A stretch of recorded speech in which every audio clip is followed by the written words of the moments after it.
বালা হাতের বাঁধন আরো শক্ত করলো। অঙ্কুরকে জড়াতে চাইল আরো শক্ত করে। অঙ্কুরের তীব্র হৃৎস্পন্দন স্পষ্ট অনুভব করতে পারছে সে। ধক ধক শব্দ কানে ঠেকছে। বালাই সুঠাম দেহে পুরুষটাকে ঠিকঠাক জড়াতে পারছে না। অঙ্কুরও হাত তুলে জড়াচ্ছে না ওকে। বালা চোখ বুজে শীতল কণ্ঠে আবদার করল, এভাবে কাটকাট হয়ে দাঁড়িয়ে আছেন কেন? আমাকে একটু শক্ত করে জড়িয়ে ধরুন তো, যাতে আপনাকে খুব করে অনুভব করতে পারি। ভিমড়ি খেলো অঙ্কুর। সময় নিয়ে নিজেকে সামলে আলতো করে জড়ালো সুরবালাকে। তৃপ্তাকাঙ্ক্ষা সে তৃপ্ত করল। এদিকে সংগ্রাম তার বেগমকে একইভাবে জড়িয়ে অনেকটা সময় বসে বসে রইল একই ভঙ্গিতে। সময় দিল শ্যামাকে। নীরবতা পুরো ঘরে। সংগ্রাম নীরবতা ভেঙে নরম ক্ষীণ স্বরে ডাকল, ডালিয়া। হুম। তৎক্ষণাৎ ছোট্ট জবাব তার বেগমের। হাঁপ ছাড়ল সংগ্রাম। চোখ বুজে শ্যামার সিঁথিতে ঠোঁট ছুঁয়ে বলল, ওঠো তো। সংগ্রামের বুক থেকে আলগা হলো শ্যামা। মাথা তুলে পিটপিট করে তাকালো তার ছোট জমিদার সাহেবের দিকে। চোখ কুঁচকে সন্দিহান হয়ে বলল, কি হয়েছে? আশপাশ তাকালো এবার। নিজেকে দেখলো পুরোপুরি। নিজের অবস্থা দেখে চলকে উঠল সে। ও মেঝেতে এভাবে কি করছে? সংগ্রাম ওর তাৎক্ষণিক হাবভাব দেখে নিচে উঠে দাঁড়ালো। শ্যামাকে কোলে তুলল একটানে। অপ্রস্তুত হয়েও বেশি প্রভাব পড়ল না শ্যামার উপর। সংগ্রাম ওকে খাটে বসাতেই চোখ গোল গোল করলো শ্যামা। তখনকার ঘটনা চোখের সামনে ভাসতেই ভয়ে জড়িয়ে গেল আবার। খামচে ধরল সংগ্রামের পাঞ্জাবির অংশ। সংগ্রাম ওর সম্মুখে বসলো। প্রশ্ন করলো শীতল কণ্ঠে, বেগম, কি হয়েছিল বলো। অনবরত ঢোক গিলছে শ্যামা। আলতো ভেজা মুখশ্রীতে ঘাম জমছে। চোখ লাল হয়ে আসছে। জিভে অধর ভেজালো শ্যামা। কেঁপে কেঁপে সংগ্রামের কাজ ঘেঁষে অতি নিকটে বসলো। বারান্দার দিকে কম্পিত হাত তুলে ইশারা করে বলল থেমে থেমে, ছোট জমিদার সাহেব, ওখানে কেউ ছিল। কে ছিল? আমি জানি না, কিন্তু কেউ ছিল, বিশ্বাস করুন। আমি মিথ্যে বলছি না, আমি একদিনও মিথ্যে বলিনি। আমি আজও সেই ঘুঙুরের শব্দ শুনেছি। আপনি কেন বিশ্বাস করেন না আমায়? শুনুন আমার কথা, আমি একদম সত্যি বলছি। ওখানে বারান্দায় ওখানে কেউ ছিল, পুরো কালো, সবটা কালো, আমি দেখেছি স্পষ্ট। দয়া করে বিশ্বাস করুন আমায়। বিচলিত শ্যামা। মুখে কথা আসছে না। গলায় বোধহয় কোনো কিছু আটকে আছে এমন মনে হচ্ছে। হাঁসফাঁস অবস্থা ওর। সংগ্রাম ওকে সামলাতে নিজের বাহু ডোরে আবদ্ধ করলো। শীতল কণ্ঠে বলল, আমি তো বিশ্বাস করি তোমায়, কোনোদিন অবিশ্বাস করিনি। শুনছি তো তোমার কথা, বলো তুমি। শুনুন তাহলে, ওখানে কেউ ছিল। বাতাস বাতাস ছিল অনেক, উড়ছিল সব। ওই কালো লোকটা ওই পর্দার আড়ালে ছিল। আমি দেখেছি ওকে, পা পা দেখেছি আমি। ওর পুরো শরীর কালো কাপড়ে ঢাকা ছিল। তুমি দেখেছো কে ছিল?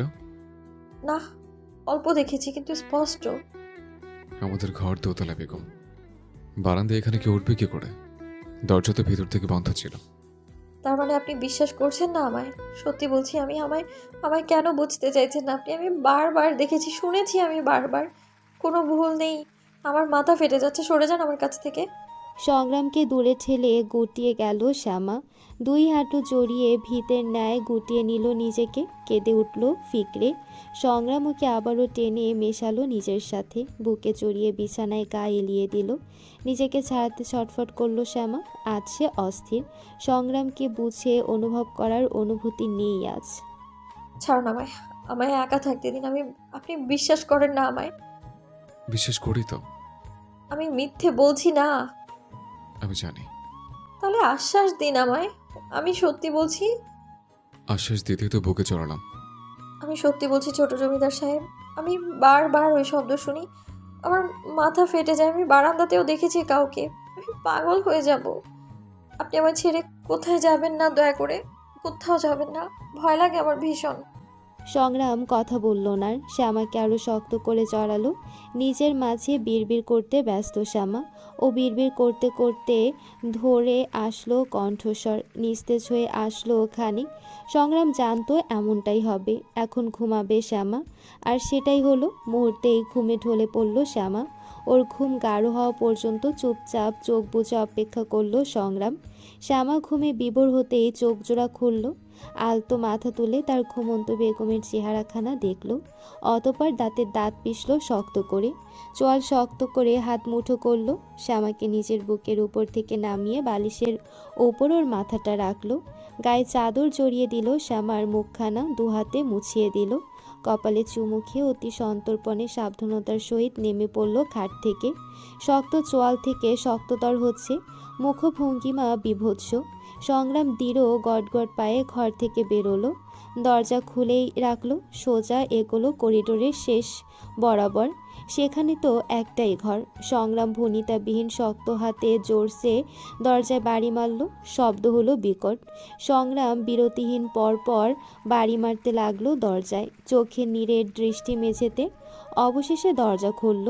সামনে শবনমকে দেখে উপেক্ষা করলো সংগ্রাম। ওকে পাশ কাটিয়ে ঘরে ঢুকলো সোজা।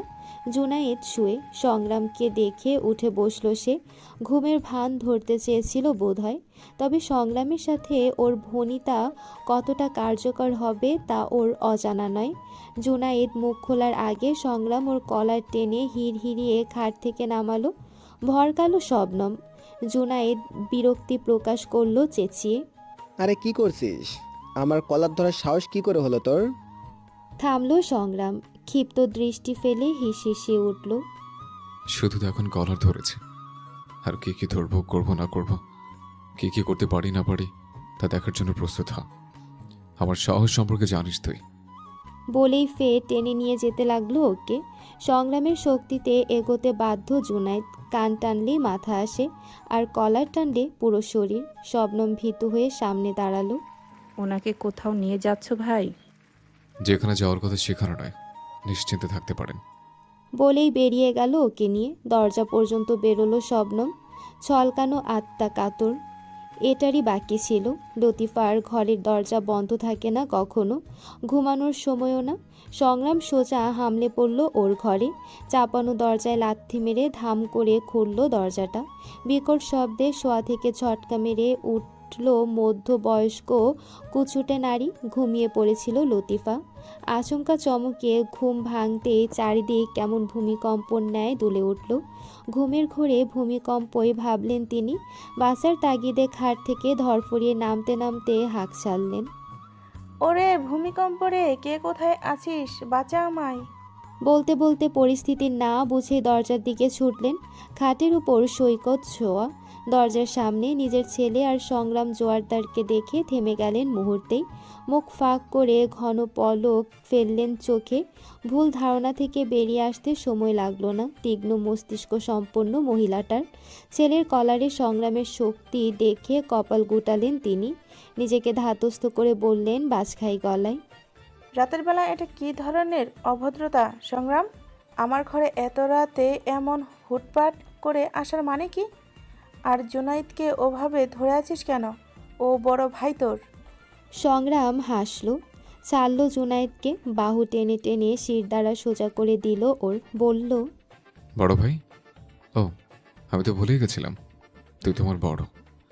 আমার থেকে সম্মান পাওনা আছে তোর, কিন্তু কি বলতো? না, তুই বল, তুই কি আদৌ সম্মানের যোগ্য? কোন দিক দিয়ে সম্মান করবো তোকে, দেখিয়ে দে।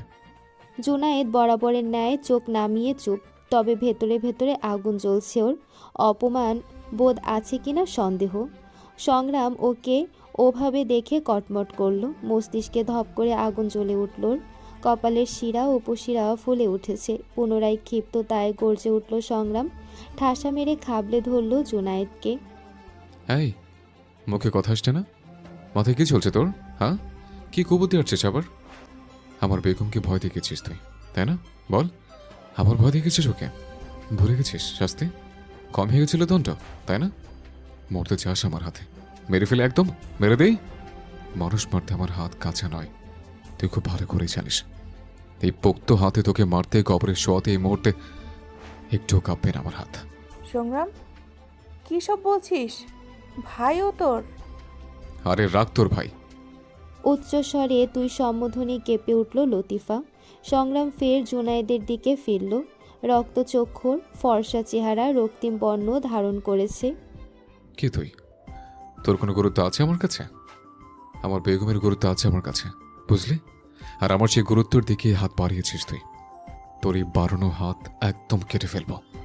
জুনায়েদও এবার খোলস ছাড়ল, বেরোলো আসল রূপে। সংগ্রামকে ঝটকা মেরে সরিয়ে দিল নিজের থেকে। রাগে থরথর করে কাঁপতে কাঁপতে বলল, আরে কী সব বলছিস তখন থেকে? মাথা খারাপ হয়ে গেছে? তোর বউয়ের দিকে কেন হাত বাড়াতে যাব আমি? ভুলে যাস না তোর বউ পাগল, মাথা খারাপ ওর। হাই, চুপ, একদম চুপ। গলা কেটে ফেলবো নামে কিছু বললে। ও বেগম আমার। বেগম নয় সেটা তো বলিনি, পাগল বলেছি ওকে। সত্যিটা মানতে অসুবিধা হয় কেন তোর? তুই তো বলেছিলি ওর সম্পর্কে। আমি কি যেতে জেনেছি ওর পাগলামো সম্পর্কে? তুই তো বলেছিস মাথা খারাপ ওর, মাথায় সমস্যা আছে। চুপ। শ্শ্, আর একটা কথা বলবি না। আর মানসিক রোগের সুযোগ নিচ্ছিস। আমার বেগম না ঠিকই বলে, কাউকে তার নিজের দুর্বলতার কথা বলতে নেই। তোদের তো বলেছিলাম আমার বেগম সম্পর্কে। ও ভয় পায়, বুঝলি? ও পাগল নয়, বিচ্ছিন্নতা জনিত মানসিক ব্যাধি বলে এটাকে, মাথা খারাপ বলে না। ওর এই অসুখের ভয়টার সুযোগ নিস তুই। তুই আর তোর মা ওকে ঝুনঝুন আওয়াজ শুনে ভয় দেখাস। আমি কাছে না থাকে সোজাকে ভয় দেখিয়ে চাপ সৃষ্টি করি ওর উপরে। বলেছিলাম না? আর এমনটা করবি না, আবার করলি। আজ ভয় দেখেছিস তো ওকে, হ্যাঁ? শিক্ষা হয়নি? সংগ্রাম, মুখ সামলে কথা বল। আমরা কেন ভয় দেখাতে যাব তোর পাগল বউকে? ওর ভয় পাওয়ার রোগ আছে, ভুলে যাস না। লতিফার তালে গলে ক্যাটকেটে স্বর। সংগ্রাম ক্ষুব্ধ হয়ে তীর্যক দৃষ্টি নিক্ষেপ করল। চুপ, বলিস না চুপ থাকতে। আমি ওর সাথে কথা বলছি, মাঝে আসবি না। আবার তুই তুই তো গাড়ি করছিস আমার সাথে? আমতামতা স্বর লতিফার। তুই তো করে কখন করি তোর অজানা নয়। ছাড় দিই তোদের, কিন্তু ছেড়ে দিই না। ছেড়ে দেওয়ার মানুষ সংগ্রাম জোরদার নয়। সংগ্রাম জোরদার বেঁধে রাখার মানুষ, আর নয়তো কেটে ফেলা। দ্বিতীয়টা চাইছিস, তাই তো? কেটে ফেলবো তোদের? মা ছেলেকে কেটে যদি নদীতে ভাসিয়ে দিই, কি ভেবেছিস এতদিন শব্দের থেকে ছাড় দিয়ে এসছি দেখে আমার বেগমের দিক থেকেও ছাড় দেব? ও আমার বেগম, স্বপ্নম বা সৈকত নয়। স্বপ্নম আর সৈকতের কথা ভেবে এই কটা বছর বাঁচিয়ে রেখেছি তোর ছেলেকে। লতিফা মুখ নামিয়ে চুপ হয়ে গেলেন। ঢোক গিললেন শুকনো। জোনায়েদ হাত মুঠো করে থির হয়ে দাঁড়িয়ে আছে। পারলে এই মুহূর্তে সংগ্রামের উপর ঔদ্ধত্য জারি করত, কিন্তু পারছে না। সংগ্রামের উপর হাত তোলাটা কাঁচা কাজ হবে, যদিও সে কাঁচা খেলোয়াড়ই। পাকাপোক্ত কাজ ওর দ্বারা হয় না। যা হয় সব চুনোপুঁঠির মস্তিষ্কের চিন্তা ধারণার ব্যবহারিক প্রয়োগ। সংগ্রামের চোখ থেকে এড়ায় না কিছুই। সংগ্রাম জুনায়েদকে ফুঁসতে দেখে গলা পিষে ফুঁসে উঠল নিজেও। রাগ হচ্ছে ভীষণ? একটা কথা তো ভুলে গেছিলাম। ভাবিকে মেরেছিস আজ আবার, হ্যাঁ? হাত তুলেছিস গায়ে? ও আমার বউ, আমি মারি কাটি যা খুশি করি, তুই কে বলার? আমি সংগ্রাম জোয়ারদার। বলেছিস কেন আমার পরিচয়? আমার পরিচয় আর আমাকে মনে থাকলে তোর এসব করার কথা না। সচক্ষে দেখা দৃষ্টান্তগুলো ভুলে যাস, বেরিয়ে যায় মাথা থেকে। সংগ্রামের চোখ মুখ ঝাঁঝালো, রক্তিম অক্ষি যুগল রক্তবর্ণ ধারণ করছে আরও অধিক। সে রাগে কাঁপছে রীতিমতো। জোনায়েদ শুষ্ক ঢোক গেল। সে বাইরে যেমন তেমন, কিন্তু ভেতরে ভীত। শবনমের নিকট কঠোর সে, বাকিদের নিকট গুরুগম্ভীর চাপা স্বভাবের। মায়ের নিকট ওর আসল রূপ স্পষ্ট, সংগ্রামের নিকটও তাই। তবে বাইরের খোলস ভেদে ওর ভেতর কার ভীত সত্তাটা সংগ্রামের নিকট অধিক প্রকাশিত। কপালে ঘাম জমতে শুরু করেছে জুনায়েদের। সংগ্রাম ওর হাবভাব দেখে চক্ষু শীতল করলো। একটু সরে আসলো। দরজা বরাবর উঁচু কাঠের আরাম কেদারায় বসলো। ডান পা তুলল বাম পায়ের উপর, হেলান দিল পেছনের দিকে। এক হাত চেয়ারের হাতলে রেখে অন্য হাত উঁচু করলো। হাতের সাথে মাথা ঝাঁকাতে ঝাঁকাতে বলল অদ্ভুত ভ্যাঙানো নিরেট কণ্ঠে, 2 মাস আগে একটা পিস্তল আনিয়েছিলাম, 6টা বুলেট ছিল। আনাতে না আনাতে 3টে বুলেট নষ্ট হয়েছে। 2টো পশুকে অক্ষা দিতে গিয়ে। একটার আবার কই মাছের প্রাণ ছিল। শালা 2টো বুলেট খেয়েছে আমার। একটা বুলেটের দাম কত জানিস? তোকে একটা খাওয়াই, কি বলিস? কি রে ফুবাম্মা, মাফ করবেন। কি হলো ফুবাম্মা? আপনার ছেলের আবার টাকার খিদে খুব। আমার একটা বুলেট খেলে আশা করি খিদে মিটবে। খাবো একটা? লতিফা ঝাঁকুনি মেরে উঠল। পুরো মুখশ্রীতে ভয়ের আধার নামলো তার। সংগ্রাম জোয়ারদারের চরিত্র ব্যক্তিত্ব তাদের অজানা নয়। ফাও কথা ঝাড়ে না সংগ্রাম। বাতাসে কথা ভাসিয়ে মিথ্যা ভয় দেখানোর ছেলে নয় সে। লতিফা কম্পিত গলায় বুলি ফুটালো। দেখ সংগ্রাম, বেশি বেশি হয়ে যাচ্ছে কিন্তু। কি করেছি আমরা? আমার ছেলে কি করেছে? ভয় দেখাচ্ছিস আমাদের? সংগ্রাম পায়ের উপর থেকে দ্বিতীয় পা নামালো। পেছনে হেলান দেওয়া থেকে সামনের দিকে ঝুঁকল। দুই হাত ভাঁজ করে বিরক্তি প্রকাশ করলো গলা পিষে। জানিস না কি করেছিস? বলতে হবে আমায়? শ্যামা আমার বেগম, আমার সব। ওকে তোদের মানতে বলিনি। বলেছিলাম তো আমার বেগমের থেকে দূরে থাকতে। প্রথম, দ্বিতীয়, আজ তৃতীয়বার ওকে বিভ্রান্ত করেছিস তোরা। তোর বউ এমনিতেও পাগল। পাগলকে খোঁচা দিতে যাব কেন আমরা? চুপ। আবার এক কথা বলিস, জিভ টেনে ছিঁড়ে ফেলবে একদম। মুখে চোপা মেরে সত্যিটা আড়াল করতে পারবি তুই? তুই তো সত্যিটা বলেছিলি। পাগল তোর ওই কালো বিদঘুটে চেহারার বউ। কি পেয়েছিস বলতো ওর মাঝে? ওই পাগলটাকে এত সহ্য করিস কিভাবে? না আছে গায়ের রঙের কোনো সিঁড়ি, আর না আছে মাথার ভারসাম্য। পাগল জেনেই বিয়ে করেছিস, নাকি বিয়ের পর পাগল জেনেছিস? একটা বাচ্চা তো অন্য কেউ দিতে পারতো তোকে। একটা দাসী খাটালেই পারতিস। একটা বাচ্চা, একটা উত্তরাধিকারীর জন্য ওই পাগলটাকে বিয়ে করার কি দরকার ছিল তোর? বিয়ে করবি না বলে শেষে কিনা একটা কুৎসিত মেয়েকে বিয়ে করলি, সেটাও আবার কিনা পাগল। আচ্ছা, বাচ্চা কাচ্চা হওয়ার পর ছেড়ে দিবি না তো ওকে? এই জন্যই জেনেই বিয়ে করেছিস। লতিফা পরপর বিরতিহীন ঝাঁঝালো গলার এতগুলো কথায় চল শক্ত করল সংগ্রাম। গা রিরি করে জ্বলে উঠল। মস্তিষ্কের নিভো অগ্নি ধপ করে জ্বলে উঠল ফের। দুদিকে ঘাড় মুড়ে তেড়ে আসলো মুহূর্তের মধ্যেই। লতিফার উপর হাত উদ্যত করতে না পেরে জুনাইদের উপর ঝাঁপিয়ে পড়ল। সমস্ত কথার তীব্র তোপ ঝেড়ে সপাটে একখানা আঘাত বসালো জুনায়েদের বাম গালে। আচমকা আক্রমণ আর তীব্র আঘাতের চটকানা সহ্য করতে না পেরে কয়েক পা পিছিয়ে গেল জুনায়েদ। টাল সামলে হিংস্রের ন্যায় গর্জে উঠল তৎক্ষণাৎ। লতিফা চমকেছে। দুহাতে মুখ চেপে বৃত্তকার নয়নে তাকিয়েছেন তিনি। মুখখানা প্রশস্ত হয়েছে তার। একটু সুযোগ বুঝে কথা শোনাতে চেয়েছিলেন। জুনায়েদ নিজেকে সামলে উঠতেই আবারও তেড়ে গেল সংগ্রাম। থাবা মেরে গলা চেপে ধরে হিসিয়ে উঠল। তোর মাকে মুখ সামলাতে বল, নয়তো আমি পারবো না নিজেকে সামলাতে। জানে মেরে ফেলবে একদম। আরে মাম্মা তো ঠিকই বলেছে, বাচ্চার জন্যই তো বিয়ে করেছিস ওই পাগলটাকে। এখন পাগলামো করলে আমাদের উপর দোষ চাপাতে কেন? সামলাতে পারিস না নিজের পাগল বউকে? ওকে আজ ভয় দেখাইনি আমরা। বিশ্বাস না হলে নিজের মাকে গিয়ে জিজ্ঞেস কর। শুধু শুধু আমাদের উপর হম্বিতম্বি করিস কেন? তোর মাও তো তোর বউকে সহ্য করতে পারে না। গত দুদিন তোর মাই তোর বউকে বিভ্রান্ত করার চেষ্টা করেছিল। অন্ধকারে তোর বউ ভয় পায়, এটা কে বলতে বলেছিল তোর মাকে? তোর মাই তোর বউয়ের ভয় পাওয়ার সুযোগ নিয়েছে এতদিন। তোর মা তোর বউকে তাড়াতে চায় এই বাড়ি থেকে। কি যোগ্যতা আছে ওই মেয়ের এই বাড়ির বউ হবার? তোকে একটা বাচ্চা দেবে এই আশায় তো সহ্য করছিস ওকে। তোকে আমার বেগমের যোগ্যতা মাপতে বলিনি। ওর যোগ্যতা আছে দেখো আজ সংগ্রাম জোয়ারদারের বেগম। যে সংগ্রাম জোয়ারদারের কোনোদিন বিয়ে করতে চায়নি, সেই সংগ্রাম জোয়ারদার ওকে বিয়ে করেছে। শুধু কি বাচ্চার জন্য? না, বাচ্চা তো তুইও জন্ম দিয়েছিস। বাপ হতে পেরেছিস? বিয়ে করতে চেয়েছিলে তো। শবনমকে এক দেখে ওর সৌন্দর্য পাগল হয়ে বিয়ে করেছিল তো ওকে। স্বামী হতে পেরেছিস ওর? আমি পেরেছি, বুঝলি? আমার বেগমকে প্রথম দেখার প্রতি মুগ্ধ হয়েছিলাম আমি। যে মুগ্ধতার বশে আজ আমি ওর স্বামী। সংগ্রাম জোয়ারদারের চোখে যা পড়ে তা সংগ্রাম জোয়ারদার নিজের করেই ছাড়ে, সেটা যে কোনো মূল্যেই হোক না কেন। যাকে তাকে ধরে না সংগ্রাম জোয়ারদারের চোখে, আর যাকে ধরে তাকে সে ছাড়ে না। শ্যাম আমার চোখে ধরেছে বলেই সে আমার বেগম। শ্যামের দায়িত্ব পালন করতে একটু সময় নষ্ট করবো না আমি। ওর দিকে যে হাত বাড়াবে তার সেই হাত কেটে ফেলব। সেটা তুই হোস, তোর মাই হোক, আর আমার মা। তোদের সরাতে দুই দণ্ডও লাগবে না আমার। কে তুই আমার সাথে মাঙ্গা নিতে আসিস? আমি বোকা তোর মতো কাপড় স্বামী যে কিনা টাকার জন্য বউ পেটায়? কি ভেবেছিস আমি কিছু জানি না? আজ সকালে স্বপ্নকে পাঠিয়েছিল তো আমার ঘরে। কেন পাঠিয়েছিলে? টাকা চুরি করতে? ছি, লজ্জা করো না? জোয়ান এসে মত্ত হয়ে বউকে চুরি করতে পাঠাস? যে থালাতেই খাস সেই থালাতেই ফুটো করিস?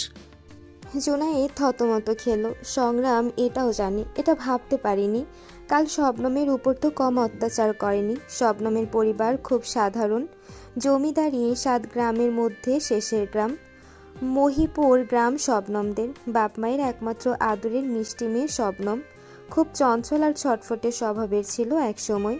গ্রাম ঘুরে ফিরে ছুটে বেড়ানো ছিল ওর অন্যতম সুখ। ভীষণ সুন্দর সে, এক দেখায় যে কারোর দৃষ্টি আকর্ষণের জন্য যথেষ্ট। সেভাবেই দৃষ্টি আকর্ষণ করেছিল জুনায়েদের।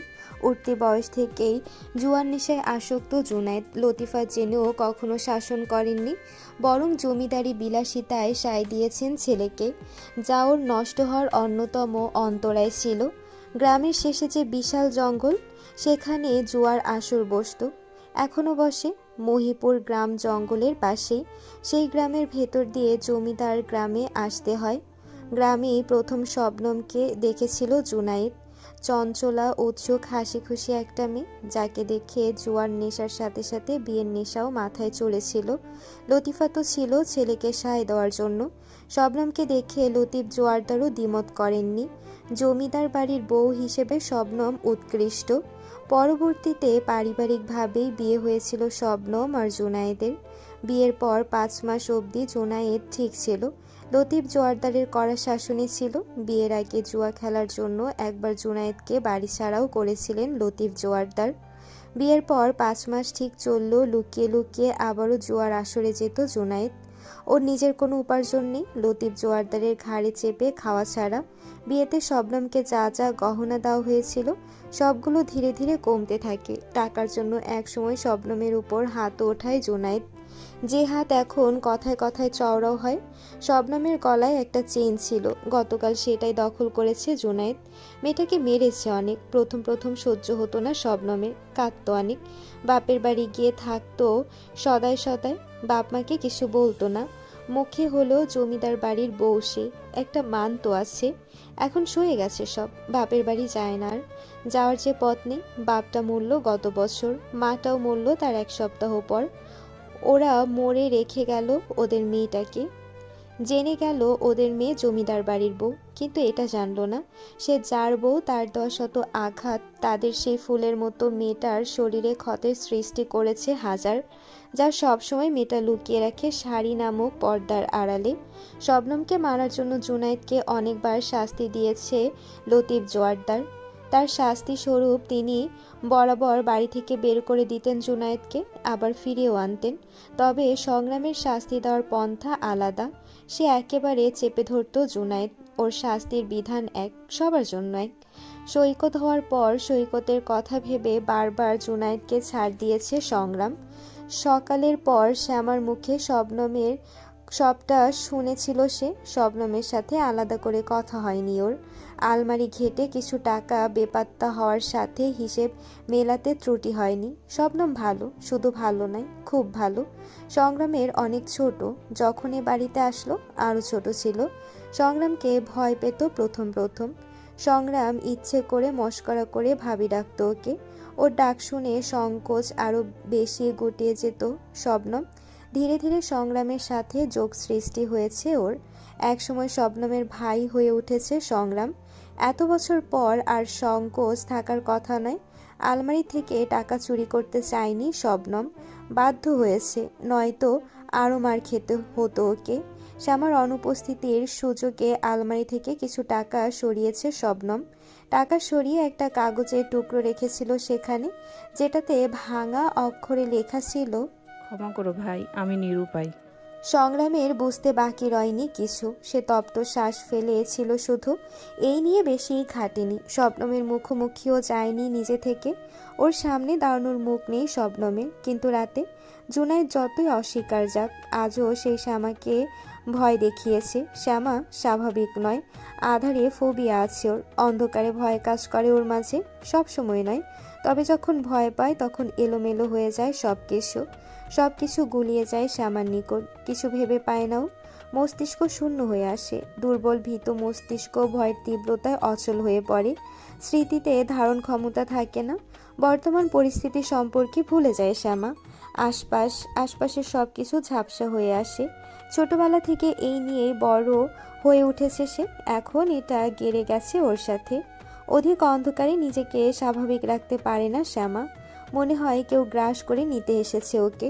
দম বন্ধ হয়ে আসে, মাথা ফেটে যায় যন্ত্রণায়। ঠিক থাকতে পারে না শ্যামা। শান্ত স্বভাবের মেয়েটা ছটফট করে। অলকা ছাড়া কেউই সামলাতে পারেন না ওকে। শ্যামা যখন ভয় পায় তখন আম্মা ব্যতীত কাউকে চেনার ক্ষমতা থাকে না ওর শূন্য মস্তিষ্কে।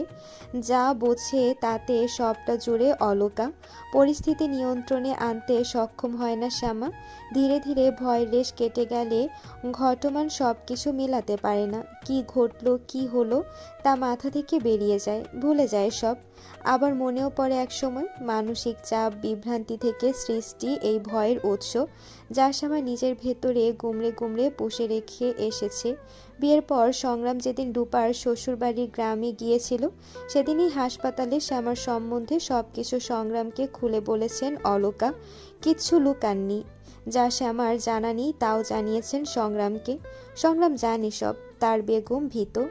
ওর এই ভীতির সুযোগই নিয়েছে সালেহা, লতিফা আর জুনায়েদ। আগে রাতে পুরো জমিদার বাড়ির সমস্ত আলো নেভানো থাকতো। সংগ্রামের কথা এখন দিনরাত অবিরাম আলো জ্বলে পুরো বাড়িতে। এই আলো জ্বালিয়ে রাখার সূত্রে শ্যামার অন্ধকারে ভয় পাওয়ার অসুখ সম্পর্কে জেনেছে সবাই। সবাইকে সতর্ক করে সংগ্রাম নিজে জানিয়েছিল। কিন্তু কি হলো? দুর্বলতার সুযোগ নিল সবাই। সবাই তো নয়, ওরই মা জড়িত এসবের সাথে। ঘামছে জুনায়েদ। কপাল বেয়ে বিন্দু বিন্দু নোনতা জল কণা গড়িয়ে পড়ছে। সংগ্রাম চুপ থাকলো সেকেন্ড কয়েক, অতপর বলল গুরু গম্ভীর চাপা স্বরে, বারান্দায় কে ছিল বল? ঘরে দরজা তো লাগানো ছিল। আমি অন্ধকারে দরজার বাইরে থেকে লাগিয়ে গেছিলাম। তাহলে দোতলায় বারান্দায় কি উঠল, কি ভেবে উঠল বল? জুনায়েদ ঢোক গিলল, অধর ভেজালো জিভে। বলে ফেলল নিরুপায় হয়ে, এবার আমি কিছু করিনি, বিশ্বাস কর। আমি যাইনি তোর ঘরে, আম্মাও যায়নি। মামি কিছু করেছে কিনা জানি না। চোখ নামিয়ে চোখ খিচে বন্ধ করলো সংগ্রাম। এক হাতে নিজের ঘাড় চেপে ধরল। ওর অনুপস্থিতির সুযোগ এরা ব্যথিত আর কে নিতে পারে? আর কে তার বেগমের এই দুর্বলতা সম্পর্কে জানে? নিজের ঘাড়ে নিজে কয়েকটা চাপড় মারল সংগ্রাম। অতঃপর এক মুহূর্ত অপেক্ষা না করে গটগটিয়ে বেরিয়ে আসলো ঘর থেকে। শ্যামা ঘরে একা, যদিও সে এখন জাগবে না আর। এখানে এদের সাথে বৃথা হম্বিতম্বি করে লাভ নেই। সংগ্রাম ঘর ছাড়তে ফুঁসে উঠল জুনায়েদ। চল শক্ত করে দাঁত পিষল। সংগ্রামের যাওয়ার পথে থুতু ফেলল থু করে। হিসিয়ে উঠল নিজের মায়ের উপর।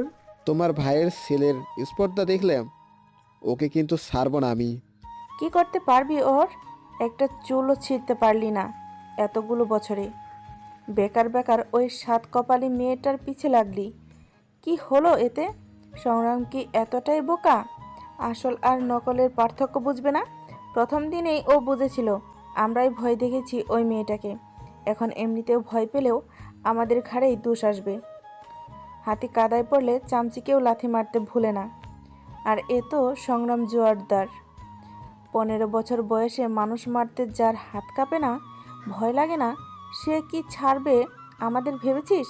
কাউকেই তো ছাড়ে না। নিজের মাকেও যোগ করলো আমাদের সাথে। সৈকতের জন্য আজও বেঁচে আছিস তুই। এখন যা করবি ভেবে চিন্তে করবি। আপাতত হাত গুটিয়ে থাক কদিন। ফোঁস করে শ্বাস ফেলল জুনায়েদ।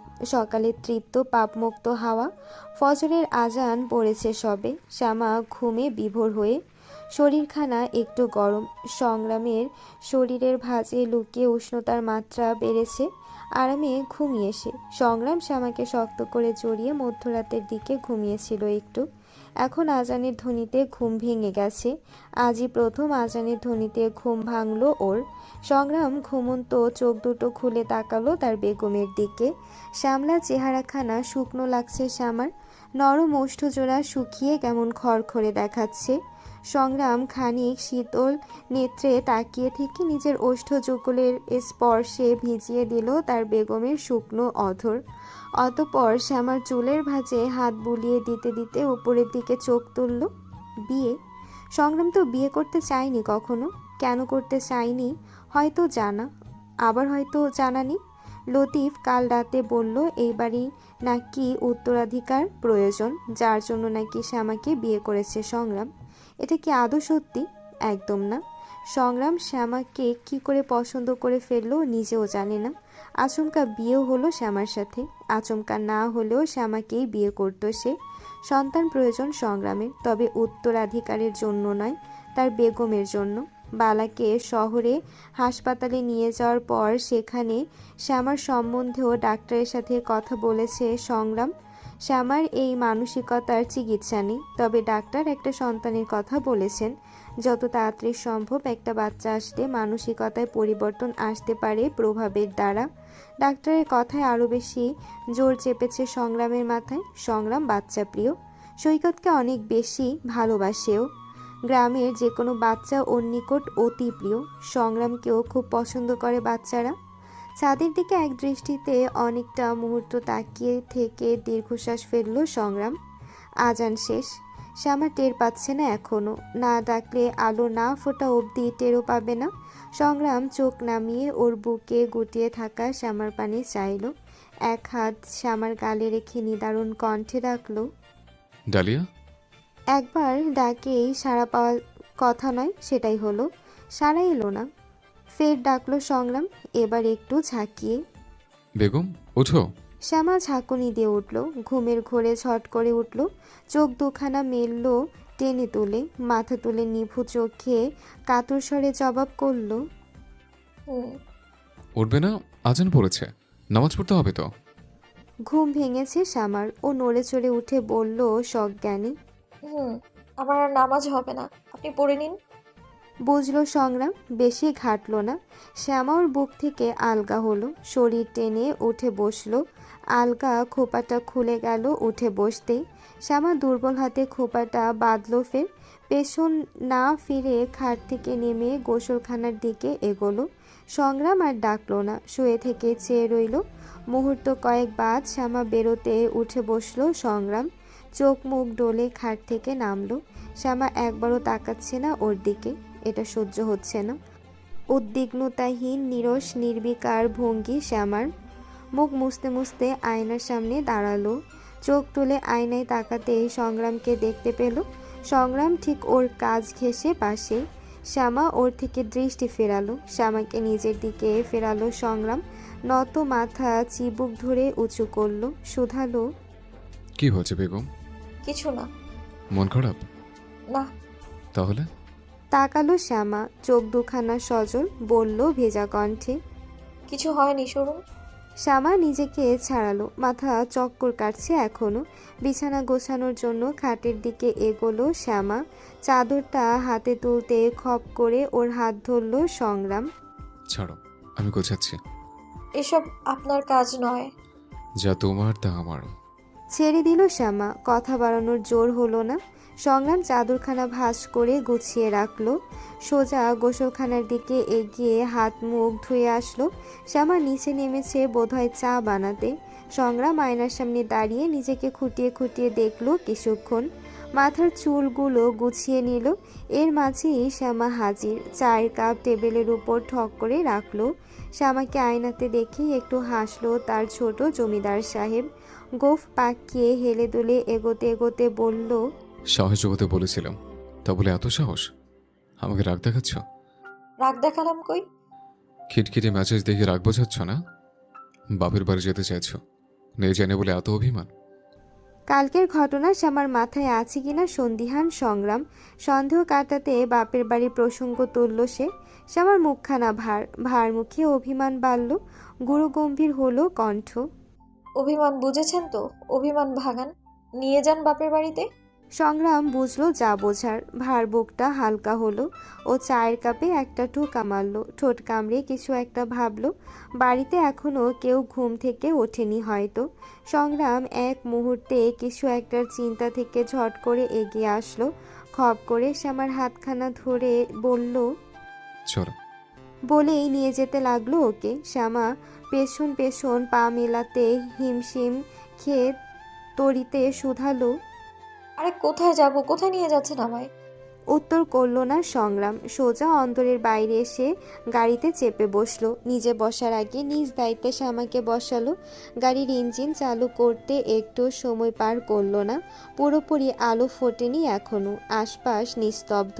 মসজিদে মুসল্লিরা নামাজ পড়ছে হয়তো। মসজিদের সামনে দিয়ে গাড়িটা চলে গেল ছোট জমিদার সাহেবের।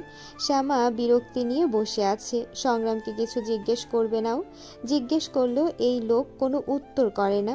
জিজ্ঞেস করে লাভটা কি? মনে মনে ভেঙচি কাটলো শ্যামা। ঠান্ডা নেই তেমন, তবে গাড়ি চলায় শাসা বাতাস লাগছে শরীরে। শিউরে উঠছে শ্যামা।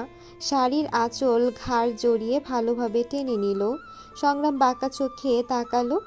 আসার আগে শাল নেওয়ার কথা মাথায় ছিল না। সংগ্রাম শ্যামাকে নিজের কাছে ডাকলো। আমার কাছে এসো বেগম। উত্তর করা তো দূর, তাকালো না শ্যামা। মুখ বাঁকিয়ে চোখ ফেরালো। দুহাতে ঠান্ডা বাতাস নিবারণের চেষ্টা করছে বৃথা। চোখ মুখ ঠান্ডা হয়ে আসছে। শ্যামা শুনলো না দেখে সংগ্রাম আর ডাকলো না। এক হাতে গাড়ির নিয়ন্ত্রণ ধরে অন্য হাতে শ্যামার বাহুতে হ্যাঁচকা টান দিল। ওকে এনে ফেললো নিজের বাহু ডোরে। একেবারে কাছ ঘেঁষে কোমর জড়িয়ে বলল, ঠান্ডা নিবারণের জন্য আমি আছি তো। বৃথা চেষ্টা কেন করছো? আমার শরীরে রোমে উষ্ণ হও তুমি। গুটিয়ে থাকো আমার মাঝে। গাড়িটা এসে থামলো বিশাল পাথারের মাঝে। জমিদার গ্রামের শেষ প্রান্তে। আঁকাবাঁকা গ্রামীণ মেঠো পথ। পথের দুই ধারেই সারি সারি খেজুরের বিশাল বিশাল গাছ। গাছে আবার কলসিও ঝুলছে। শ্যামা এক পলক তাকালো কলসির দিকে। রস ধরা হচ্ছে হয়তো। পাকা সরিষা মারার গন্ধ আসছে বাতাসে ভেসে। মেঠো পথের ধারে আটি আটি সরিষার খড় বেঁধে রাখা। জমিতেও অনেক। এখনও কোনো কোনো ক্ষেতে সরিষা কাটা হয়নি। কেমন বিষণ্ণ ভাব চারপাশে। রিক্ততার ছোঁয়া পরিবেশে। ভুট্টার আবাদ বেশি দক্ষিণের দিকটায়। সেদিকটা আবার সবুজে সবুজ।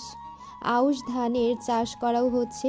সংগ্রাম শ্যামাকে ছেড়ে গাড়ি থেকে নামলো। গাড়ি ঘুরে শ্যামার দিকে আসার আগেই নেমে পড়ল শ্যামা। মুখখানা এখনো ভার। ভেবেছিল সংগ্রাম ওকে বাড়িতে নিয়ে যাবে, কিন্তু না, নিয়ে তো গেলই না। সংগ্রামের আড়ালে ওর বুকে গুটিয়ে মুচকি হেসেছিল একবার। ভেবেছে সংগ্রাম দেখেনি, কিন্তু দেখেছে সংগ্রাম। চোখ এড়ায়নি ওর।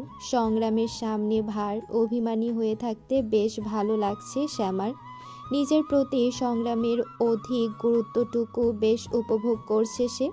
শ্যামা অদূরে তাকালো। ছোট্ট একটা পাঠশালা। ওদিক থেকে বাচ্চাদের সমস্বরে চেঁচানোর আওয়াজ ভেসে আসছে। চেঁচানো নয়, পড়ার আওয়াজ। জোরে জোরে গলা ফাটিয়ে পড়ছে তারা। পাঠশালাটা জমির মাঝে, খড়ের তৈরি। ফজরের পরপর এই শীতকে উপেক্ষা করে বাচ্চারা ছুটে যায় পড়তে। এই বয়সে ওরা পড়াশোনাটাকে দেখে না, বরং উপভোগ করে। মেঠো পথ পেরিয়ে গুটি গুটি পায়ে জমির আল বেয়ে নেমে ছুটে যায় পাঠশালায়। এটা শুধু ছোটদের জন্য। সংগ্রাম খুলে দিয়েছে এটা। সপ্তাহে একদিন না একদিন ও এখানে আসবেই সবার সাথে দেখা করতে। মাস্টার মশাইও সংগ্রামের লোক।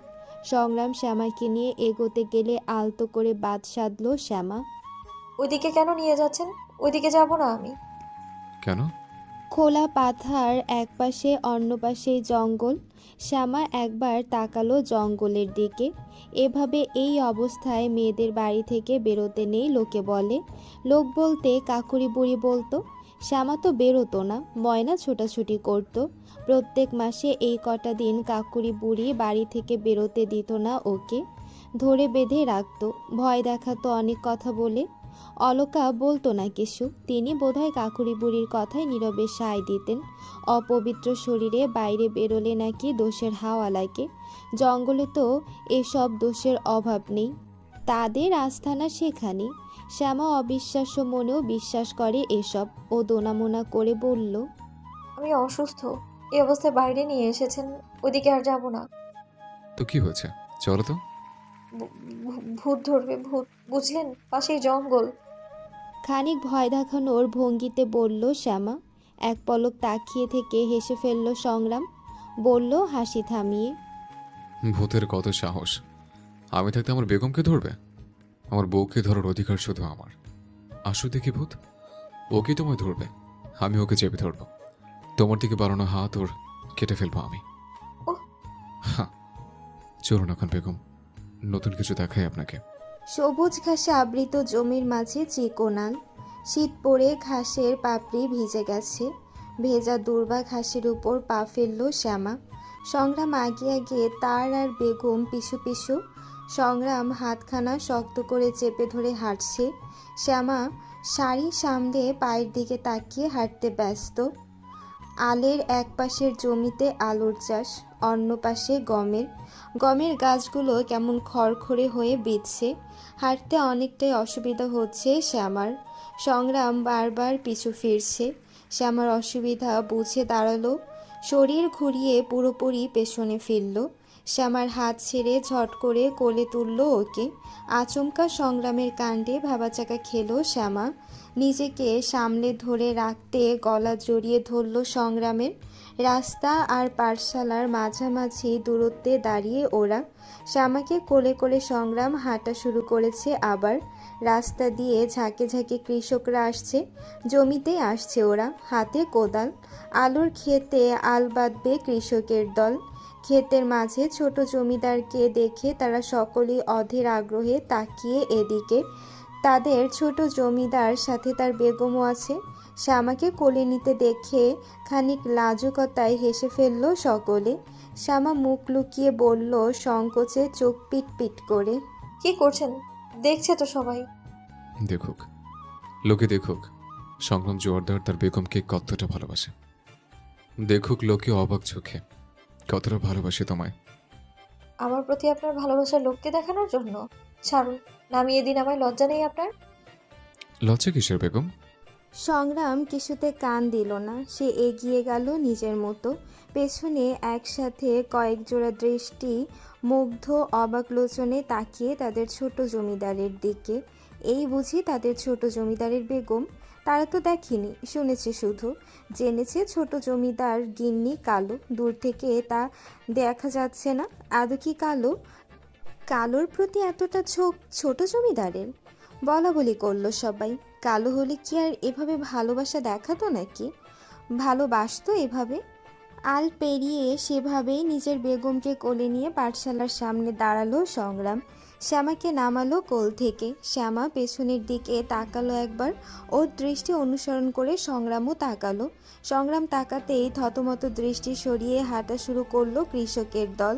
ছোট্ট ঘরটার ভেতর থেকে ভীষণ কোলাহল শোনা যাচ্ছে। গলা উঁচিয়ে জোরে জোরে পড়ছে বাচ্চারা। সংগ্রাম তপ্ত শ্বাস ফেলে সেদিকে খেয়াল দিল। শাড়ির আঁচলখানা দিয়ে ঘোমটা টেনে নাক অবধি ঢেকে দিল শ্যামার। শ্যামার না বুঝে শুধালো, ঘোমটা টেনে দিচ্ছেন কেন? কতবার বলবো, তোমাকে দেখার অধিকার শুধু আমার।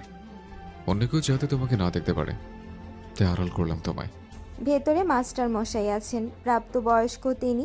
বিয়ে হয়নি এখনো, পড়ালেখা করেছে অনেক। চাকরির আশায় শহরে ছিল বহু বছর, লাভ হয়নি। পড়াশোনা ডিগ্রি অর্জন হলেও চাকরি পায়নি। গ্রামে ফিরেছে বছরখানিক হলো। যোগ্যতা আছে তার, কিন্তু যোগ্যতার মূল্য নেই। সংগ্রাম একটু মূল্য দিয়েছে, একটা ব্যবস্থা করে দিয়েছে তার। বাপ মায়ের সাথে নিজের পেটটুকু চালানোর জন্য খুলে দিয়েছে এই পাঠশালা। বাচ্চাদের শিক্ষক নিযুক্ত করেছে তাকে। গ্রামের বাচ্চাদের পড়াশোনার জন্যেই তেমন। বাপ মায়ের তাগিদ নেই পড়াশোনার দিকে। বেতন দিয়ে পড়াতে গেলে তো আরও কথাই নেই। দুদিক থেকেই ব্যবস্থা করেছে সংগ্রাম। এই ছোট্ট ঘরটাও নিজে বানিয়ে দিয়েছে। বাড়ি বাড়ি গিয়ে বাচ্চাদের জোগাড় করেছে। বাচ্চাদের এত কোলাহল শুনে হাসলো শ্যামা। সংগ্রাম দরজা মারিয়ে ঘরে ঢুকলো। এক একটা ছোটোছুটি এসে বাড়ি থেকে। এই কম শীতে কম্বল নিয়ে এসেছে অনেকে। কম্বল মুড়ি দিয়ে হাত পা ঢেকে ঝুঁকে ঝুঁকে দুলে দুলে পড়ছে। ছোট ছোট মুখে অস্পষ্টভাবে পড়ছে বাংলা অক্ষর। নোংরা পোশাক অধিকাংশের শরীরে। সংগ্রামকে মাথা তুলে দেখে পড়া থামালো সকলে। একসাথে উৎসুক হয়ে চিৎকার করে উঠল, ছোট্ট জমিদার বাবু আইছে। হাসলো সংগ্রাম। মাস্টার মশাই তথা শাহিন ছেলেটা দাঁড়িয়ে গেল সংগ্রামকে দেখে। অভিবাদন দেখিয়ে সালাম দিল সে। মাথা নাড়িয়ে নিজের উত্তর বোঝালো সংগ্রাম। বাচ্চাগুলোর চেঁচামেচি বেড়েছে, হাঙ্গামা শুরু করেছে এক প্রকার। পড়া রেখে কম্বল টম্বল সব খুলে ফেলে ওরা ছুটে আসলো সংগ্রামকে কাছে, ঘিরে ধরল সংগ্রামকে। এক একটা সংগ্রামের কোমরের উচ্চতার থেকেও ছোট। ওরা লাফালাফি জুড়ে দিয়েছে। সংগ্রাম বরাবর কোলে নেয় ওদের। এটা ওটা খাবার জিনিস, পরনের কাপড়, অনেক কিছুই নিয়ে আসে ওদের জন্য। সংগ্রাম এই বাচ্চাদের নিষ্পাপ মনে ঠাঁই করে দিয়েছে অনেকটা জুড়ে। এবার এসেছে তো কিছুই আনতে পারিনি, এনেছে নতুন এক সদস্যকে এদের সাথে পরিচয় করিয়ে দেওয়ার জন্য। সংগ্রাম শান্ত চোখে দেখছে ওদের, সহ্য করছে ওদের শোরগোল। শাহিন বাচ্চাদের চেঁচামেচি দেখে ছড়ি ঘুরিয়ে থামানোর চেষ্টা করলো ওদের। এই বাচ্চারা থামো সবাই, চুপ করো, এত চেঁচামেচি করছো কেন? ছোট জমিদার বাবু এসেছেন, ওনাকে শান্তি দাও, বিরক্ত করো না। যে যার জায়গায় গিয়ে বসো, যাও। শাহিনের কথায় কাজ হলো না। শ্যামা ভেতরে ঢোকেনি, দরজার একপাশে দাঁড়িয়ে ও দেখছে। দেখতে দেখতে হাসছে মিটিমিটি। সংগ্রাম বাচ্চাদের থামালো এবার। চুপ করো সবাই, নতুন রেগে যাবো আমি। অমনি চুপ সবাই, শান্ত হলো পুরো ঘর। সংগ্রাম মিষ্টি হেসে বলল, তোমরা তো ভারী চঞ্চল হয়েছ, মাস্টারমশাইয়ের কথা শোনো না? পিটপিট করে চেয়ে আছে বাচ্চারা। কি দারুণ মায়াবী চেহারা ওদের। আর একজনও টু শব্দ করছে না। সংগ্রাম বলল আবার, কি হলো, সবাই চুপ করে গেলে যে? তবুও চুপ। সংগ্রাম রেগে যাবে ওদের উপর, আর কথা বলা চেঁচামেচি করা যায়। হাসি পেল সংগ্রামের। শাহিন হেসে বলল, গত সপ্তাহে আসেননি আপনি, ওরা ভীষণ মন খারাপ করেছিল, অপেক্ষা করেছিল আপনার। আজ আসলেন তো, তাই নিজেদের ধরে রাখতে পারেনি। ওরা কিন্তু লক্ষ্মী বাচ্চা, খালি আপনাকে দেখলে খুশিতে ভরে ওঠে ওরা। সংগ্রাম হাঁটু মুড়ে বসলো, বাচ্চাগুলোর উদ্দেশ্যে বলল, হাসি থামালে কেন? হাসো, আমাকে দেখে খুশি হওনি? খুব খুশি হয়েছি ছোট জমিদার বাবু। আপনি আগের দিন আয় নাই আমাগো লগে দেখা করবার, মেলা মন খারাপ হয়েছিল আমাগো। ছোট মুখে অস্পষ্ট এলোমেলো কথা। সংগ্রাম তাল মিলিয়ে বাচ্চাদের মাথায় হাত বুলিয়ে বলল, মেলা মন খারাপ হয়েছিল? আজ আইছি তো আমি, এবার মেলা মন ভালো করে ফেলাও দেখে। হেসে উঠল বাচ্চারা, মুখ টিপে ফিক করে, সাথে শাহিনও। সংগ্রামের মুখে কেমন অদ্ভুত শোনালো কথাগুলো। দরজার ওপাশে দাঁড়ানো শ্যামাও অবাক লোচনে তাকিয়ে হেসে ফেলল। বাচ্চাদের সাথে সংগ্রামের ভারী খাতির, এটা বুঝতে বাকি রইল না। সংগ্রাম এক পলক শাহিনকে দেখে দরজার দিকে তাকালো, ফের বাচ্চাদের দিকে তাকিয়ে বলল শীতল কণ্ঠে, আজ তোমাদের সাথে একজনকে দেখা করতে নিয়ে এসছে, নতুন অতিথি সে, দেখা করবে? উৎসুক হয়ে উঠল বাচ্চা সুলভ বাচ্চা হৃদয়। সংগ্রাম উঠে দাঁড়িয়ে দরজার বাইরে থেকে শ্যামাকে ভেতরে ঢোকালো। ঘোমটায় পুরো মুখ ঢেকে রাখা ছোট জমিদার বাবুর সাথে একটা মেয়েকে দেখে ভ্যাট ভ্যাট করে তাকিয়ে রইল সকলে। শাহিন এক পলক তাকিয়ে চোখ নামালো। ওর বুঝতে বাকি নেই বাকিটা। বাচ্চাদের তাকিয়ে থাকার মাঝে সংগ্রাম প্রশ্ন করল, বলো তো, এটা কে? কাডা এডা ছোট জমিদার বাবু? এইটা এটা আমার বউ। মুখ চোখ গোল গোল করে শ্যামার দিকে তাকালো সবাই। মুখখানা দেখা যাচ্ছে না। বাচ্চা বাচ্চা ছোট নয়নে শ্যামাকে আগাগোড়া পরখ করলো ওরা। ছোট জমিদার বাবুর বিয়ে হইছে এইটা জানা ছিল না তো।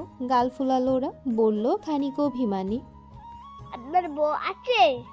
আম করে কয় নাই, দাওয়াতও দাম নাই আপনার বিয়াতে? দাও দিতে পারে নাই বাপ, বউলে আইসি তো।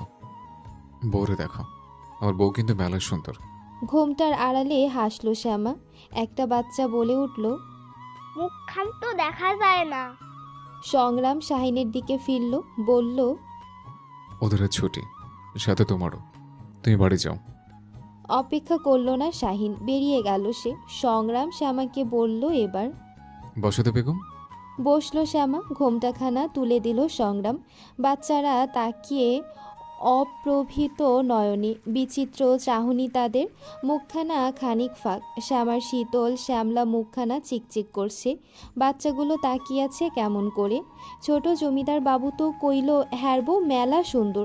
সুন্দর আছে তো। বাচ্চাদের নিষ্পাপ চোখে সুন্দরী লাগলো। ওরা গায়ের রং দেখল না, বরং মনে ধরল সংগ্রামের কথাটা। সংগ্রাম বলেছে সুন্দর, তার মানে অনেক সুন্দর। সবচেয়ে সুন্দর এই মাইয়াটা। ছোট জমিদার বাবু তো অনেক সুন্দর, তাই তো তার বউ আরও সুন্দর। হাসলো বাচ্চাগুলো। ফজরের পরপর ভাত বসিয়েছে খালেদা।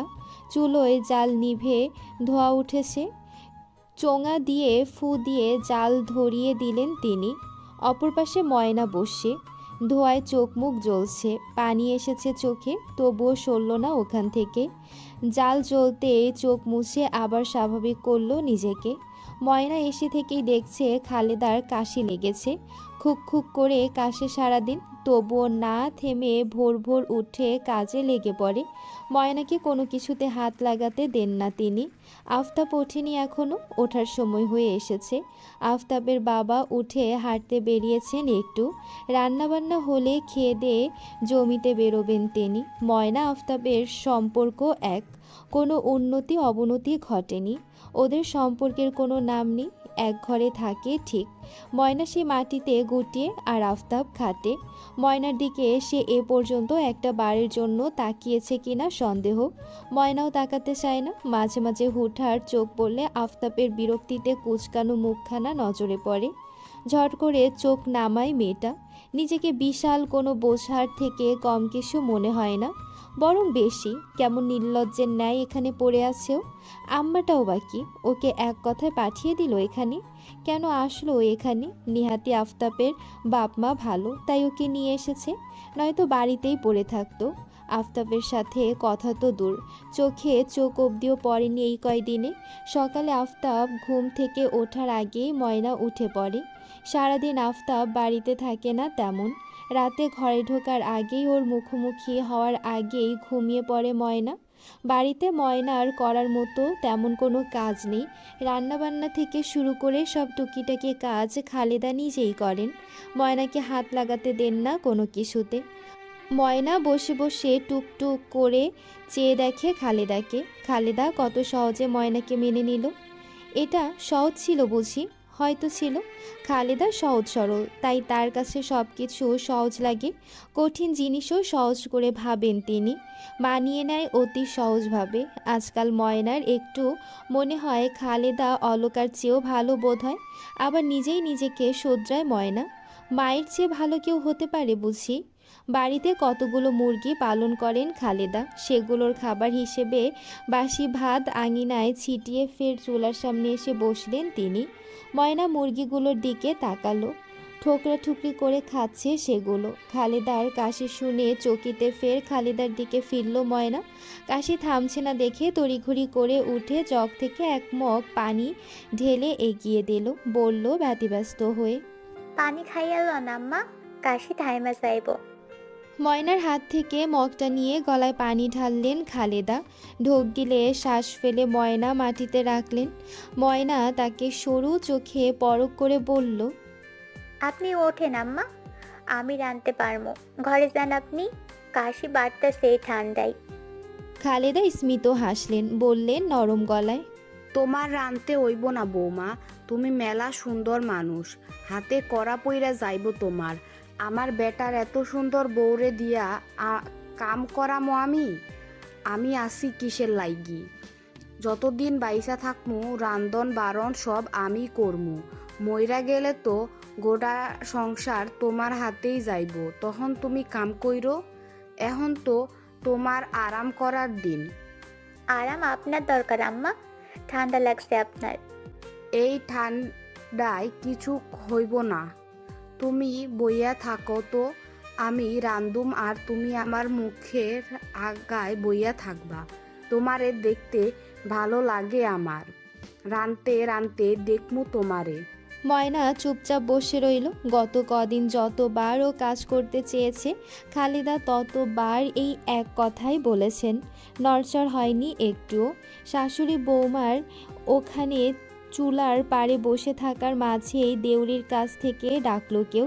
চিকন মেয়েলি কণ্ঠ, খালেদাকে উদ্দেশ্য করে কণ্ঠের ডাক। কাকি। ময়না খালেদা চকিতে পেছনে ফিরল। ছ্যাদ করে উঠল ময়না।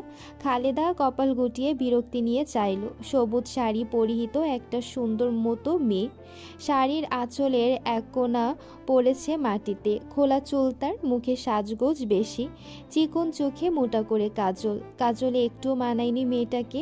মানিকের নতুন বউ সে, গ্রামের বউ, এই বাড়িরই বউ, অথচ বউ বউ ভাব নেই কোনো। শাড়ির আঁচল মাথার বদলে মাটিতে গড়াগড়ি খাচ্ছে। পাতলা শাড়ি ভেদে ফর্সা উদর বোঝা যাচ্ছে স্পষ্ট। নাম মালেকা। খালেদা ওর দিকে তাকাতে ঠোঁট প্রসারিত করে কেমন করে হাসলো। ময়নাকে দেখি একটু বেশি আদিক্ষেতামূলক হাসলো। খালেদার চোখের চাহনিতে বিরক্তি ফুটল। অবিলম্বে চোখ সরিয়ে ময়নার দিকে তাকালেন তিনি। ময়না স্থির দৃষ্টিতে মালেকার দিকেই। খালেদা বুঝলো ময়না আগাগোড়া পরখ করছে এই বদ মেয়েটাকে। খালেদার বিরক্তি প্রকাশিত উপেক্ষায় ময়নার চোখে চোখ রেখে হেলে দুলে এগিয়ে আসলো মালেকা। বলল ভ্যাঙানো গলায়, ভালো আছো কাকি? কি করতেছো বৌমার লগে? গল্প কি লইয়া গল্প কইতেছিলা শুনি? তোমারে কমুকে কেডা তুমি? ওমা কাকি, ভুইলা গেলা? আমি গো আমি, তোমাগো মানিক চাঁদের সোনার টুকরো বউ। দেখো আমারে। এখানে কেন আইছো এইডা কও। তোমার ফাও পেশাল শোননের সময় নাই, কাম আছে আমাগো। খালেদার তপ্ত মেজাজে কাট কাট স্বর। মালেকা এক মুহূর্ত বিরক্তি হলেও বিরক্তিটুকু গিলে নিল। হাতে একটি বাটি, ওর মিষ্টি বোধহয় বাটিতে।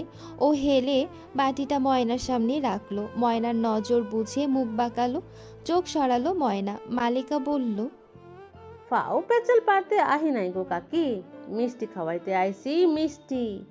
সুসংবাদ আছে, এটাই শোনাইতে আইলাম। খালেদা জানতে চাইল না কিছু। মালেকা নীরবতা বুঝে একটু থেমে বলল নিজ থেকেই, কাইল আব্বা আইছিল, 15 কেজি মিষ্টি লইয়া আইছে। খুশির খবর আছে বলে। শুনবা কি খবর? আরে দাদি হইবা গো তুমি, প্রথমবার দাদি হইবা। মা হমু আমি। তোমাগো গোষ্ঠীর প্রথম পোলাপাই নাইব আমার গর্ভ থাইক্কা। এই খুশিতে তোমাগো মানিক চাঁদ পুরো গ্রামে মিষ্টি বিলাইতে গেছে। আমি আইলাম তোমাগরে মিষ্টি দিতে। তোমরা তো আমাকে সব থেকে বড় আপন বলো। খালেদা বৃহৎ নয়নে তাকালেন। ময়না হাঁটু জড়িয়ে ধীরে বসেছিল। মালেকার পুরো কথা শুনে ও খামচে ধরল শাড়ির কুচি। খালেদা একটু কটাক্ষ করেই বললেন, তোমাগো বিয়া হওয়া এখনো তো 1 মাসও হয় নাই না? হাসলো মালেকা গা দুলিয়ে শব্দ করে। ওর হাসিতে বিভ্রান্ত হলো খালেদা। গাখানা কেমন জ্বলে উঠল। মালেকা বলল, কেডাই কইল বিয়া হওয়ার 1 মাসেও হয় নাই? শ্বশুর বাড়িতে আওনের 1 মাসও হয় নাই এইটা ঠিক, বিয়া হওয়ার তো 2 মাস পার হইতে চললো। ময়না ঝাঁকুনি দিয়ে উঠল। বাজ পড়ল খালেদার মাথায়। কাটা খায় নুনের ছিটে দিয়ে আরও একটু জ্বলন ধরালো মালেকা। বাপের বাড়িতে আসিলাম এতদিন, সতীনের সংসার কে দায় করতে চায় কও? এই লাইকা তো এতদিন আহি নাই। এখন তো আর চিন্তা নাই। শ্বশুর বাড়িতে আহনের সাথে সাথে আপদ বিদায় হইল। খুশির খবর পাইলাম এখন। মিষ্টি খাও কাকি, মিষ্টি খাও। ময়নার অবস্থা বুঝিয়ে ওর উদ্দেশ্যে মৃদু স্বর খালেদার। বৌমা ঘরে যাও।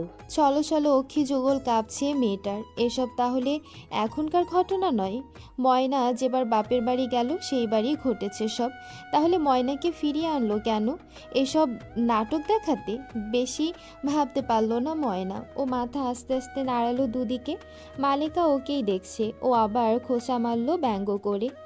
কি হইল ছোট যা, মিষ্টি খাইবা না? তোমার ত্যাক্ত স্বামীর সন্তান আমার পেটে। খালেদা শান্ত থাকলেন না এবার। তিনি গলা উঁচু করলেন, যাইবা এইহান থাইকা? থবরা দেখার ইচ্ছা নাই তোমার? মা ওইবা ভালো কথা, এইবার একটু মানুষ ও ওই তো বাড়ির বউ তুমি। শিক্ষা নাই, বাপ মায়ের শিক্ষা দেয় নাই। কোনো বাড়ির বৌমা মাথায় আসল কান্দে জুলায় থাহে? এমনে ড্যাং ড্যাং কইরা পেট দেখাইয়া বেড়ায় কোন বাড়ির বউ? বা কাকি, তোমার দেহি মুখে বুলি ফুটছে মেলা। আমার বউয়ের শিক্ষা নিয়ে কথা কও। তুমি তো পুলারে মেলা ভালো শিক্ষা দিছো, তাই না?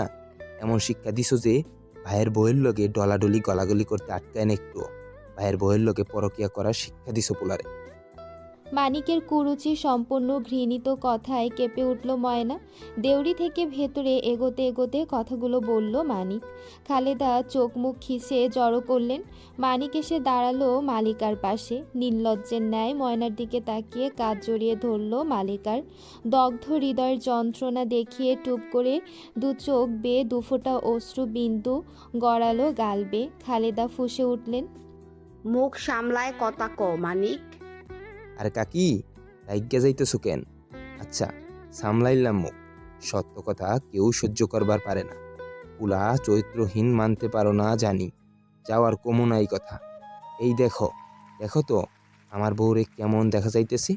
এই শাড়ি খান আমি কিন্না দিছি, পুরা 1500 টাকা দাম এইটার। তোমার পুলার প্রথম বউরে জিগাইও দিহি এমন শাড়ি চোখে দেখছে কিনা। এতিরেও মেলা মেলা শাড়ি কিনা দিছিলাম, তাও পোষাই নাই আমার কাছে। জামাই থাকতে দেওরের দিকে নজর দিছে। দেওর বনাম 2 নাম্বার জামাই কি আমার নাকান শাড়ি কাপড় কিনা দেয়, নাকি আমি দিমু কয়খান কিনা? সেটা তোকে ভাবতে হবে না। ওর জামাই ওকে কি কিনে দেয় না দেয় সেটা ও আর ওর জামাইকেই বুঝতে দে। বউ থাকতে ভাইয়ের বউয়ের দিকে তাকাস কেন?